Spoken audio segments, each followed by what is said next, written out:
Hello, I've got an Apple MacBook Pro and I love it, except for one big thing. That MacBook startup sound. How do you stop this really annoying boot up chime you get? The sound you get when opening the MacBook Pro or MacBook Air, M1, M2, M3, either way.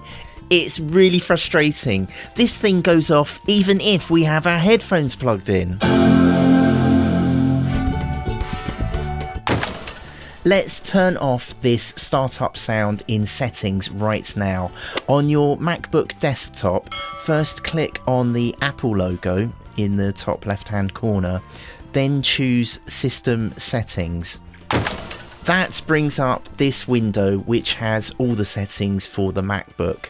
On the left-hand side we have all these tabs and we're going to click on the button marked Sound.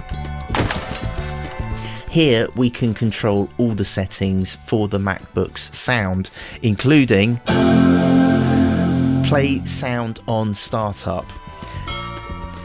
We will click once on this blue toggle switch here. And now we have turned off the Apple MacBook Pro startup sound. Let me know in the comments if this works for you, and thank you for your thumbs up or hitting the subscribe button. It really helps me out and it helps me to keep this channel going, so thank you. And right here are all my other MacBook tips and tricks. Can you please help my dad get to 1 million subscribers? Just click on his face. Thanks, bye. Can we have dinner now?